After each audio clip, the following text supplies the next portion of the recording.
Kita masih bersama Indonesia Lawyers Club.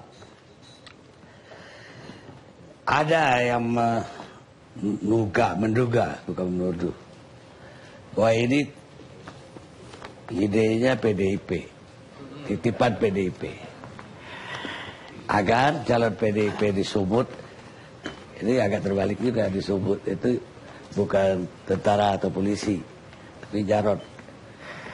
Dan di Jawa Barat Baru Asaduddin, supaya dia aman terpilih. Gimana, Bung Hendrik? Baik, terima kasih Pak Karni. Adalah keliru dan sangat keliru kalau kebijakan dari Menteri Dalam Negeri tentang mengusulkan 2 orang Pati Polri untuk menjadi pejabat Gubernur Sumatera Utara dan Jawa Barat yang dikait-kaitkan dengan kepentingan politik PDI Perjuangan dalam pilkada, khususnya di 2 provinsi itu. Karena memang Menteri Dalam Negeri adalah kader dari PDI Perjuangan.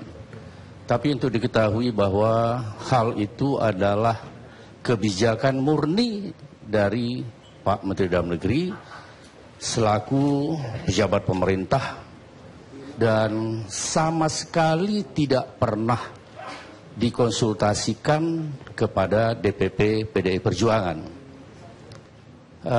Oleh karena itu kami menolak kalau dikatakan bahwa kebijakan itu adalah untuk kepentingan politik PDI Perjuangan. Yang kedua, logikanya, kalau memang Menteri Dalam Negeri bermaksud untuk agar menempatkan orang yang dapat atau di bawah pengaruh atau kendali dari Menteri Dalam Negeri, sudah barang tentu beliau akan menempatkan pejabat tinggi media atau eselon 1 dari Kementerian Dalam Negeri, apakah dirjen atau apa. Dan sudah barang tentu tidak akan menempatkan Pati Polri, karena Pati Polri itu tidak di bawah kendali atau tidak di bawah pengaruh dari Menteri Dalam Negeri. Pati Polri di bawah kendali dari Kapolri. Nah, selanjutnya tidak dalam rangka membela Pak Cahyokumolo, tapi secara hukum, ya, karena saya di Komisi 2, Komisi Politik dan Pemerintahan, ikut membahas berbagai ketentuan peraturan, khususnya undang-undang, termasuk peraturan KPU yang berkaitan dengan penyelenggaraan pelaksanaan pemilu atau pilkada. Pertama, tadi sudah dijelaskan secara panjang lebar oleh Dirjen Oda, oleh Pak Soni. Saya hanya ingin menggarisbawahi semua yang sudah beliau katakan. Kebijakan Mendagri tidak bertentangan dengan undang-undang atau tidak bertentangan dengan hukum. Coba kita periksa ketentuan pasal 201 ayat 9, 10, dan 11 Undang-Undang 10 2016 tentang pilkada. Di dalam ketentuan ayat 10 jelas disebutkan bahwa untuk mengisi kekosongan jabatan gubernur, diangkat pejabat gubernur yang berasal dari pimpinan tinggi media sampai dengan pelantikan gubernur sesuai dengan ketentuan peraturan perundang-undangan. Nah, saya kaitkan lagi dengan undang-undang tentang ASN. 109 ayat 1, 2, dan 3, khususnya di ayat 3, Undang-Undang Nomor 5 tahun 2014. Di situ disebutkan bahwa jabatan pimpinan tinggi di lingkungan instansi pemerintah tertentu dapat diisi oleh prajurit Tentara Nasional Indonesia dan anggota Kepolisian Negara Republik Indonesia sesuai dengan kompetensi berdasarkan ketentuan peraturan perundang-undangan. Saya tidak melihat ada satupun peraturan perundang-undangan yang ditabrak. Ya, kalau ada yang mengatakan bahwa menabrak undang-undang, baik undang-undang tentang TNI, Polri, dan sebagainya, hanya saja selalu dipersoalkan tentang netralitas. Tadi juga sudah sebutkan, ASN pun juga harus netral. Dan tidak pernah terbukti bahwa di dalam pelaksanaan pilkada, Polri dan TNI tidak netral. di pilkada manapun. Nah, berkaitan dengan hal itu, artinya secara hukum tidak ada satupun ketentuan undang-undang yang dilanggar oleh kebijakan Menteri Dalam Negeri. Kemudian oleh karenanya PDI Perjuangan menghormati kebijakan dari Menteri Dalam Negeri terkait dengan hal itu tadi, dan kita sama-sama ketahui bahwa ini sifatnya sementara, dalam arti masih menunggu keputusan dari Presiden. Dan PDI Perjuangan bisa memahami kekhawatiran-kekhawatiran dari berbagai pihak, ya. Akan tetapi mari kita sama-sama menunggu keputusan akhir dari Presiden terkait dengan hal yang diajukan oleh Menteri Dalam Negeri terkait dengan 2 perwira tinggi itu tadi. Nanti apapun keputusan Presiden harus kita hormati sama-sama. Selama ini saya mendengar atau saya melihat, membaca di berbagai media, banyak politisi yang menyatakan ketidaksetujuannya, bahkan mengatakan melanggar undang-undang.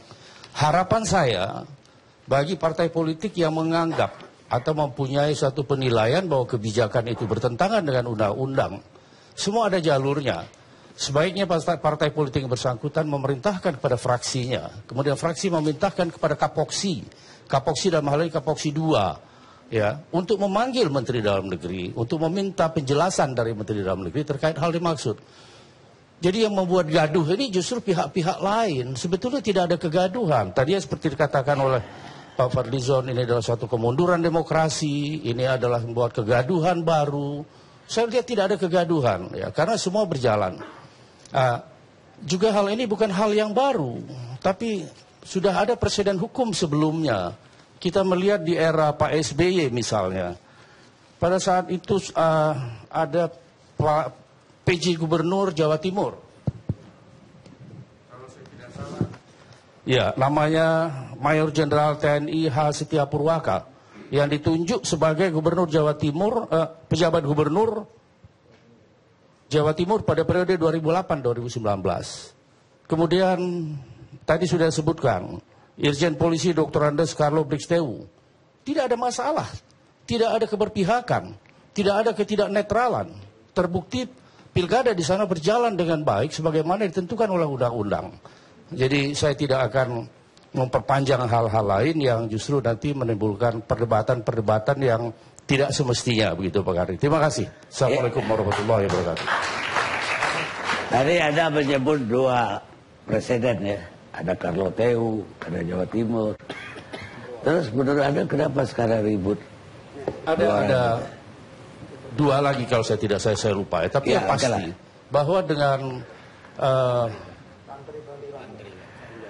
ya, jadi dengan penunjukan terhadap anggota TNI atau Polri sebelumnya tidak terlihat atau tidak ada satupun bukti bahwa dengan pejabat gubernur yang dijabat oleh seorang anggota perwira tinggi TNI atau Polri terjadi keberpihakan atau tidak netral, dan tidak ada pasal undang-undang manapun yang dilanggar. Semua ini apa yang disampaikan oleh beberapa pembicara terdahulu, khususnya Pak Fadlizon, saya melihat hanya opini-opini pribadi yang sifatnya subjektif, yang tidak ada landasan berpijaknya, tidak merupakan mempunyai nilai yuridis argumentatif.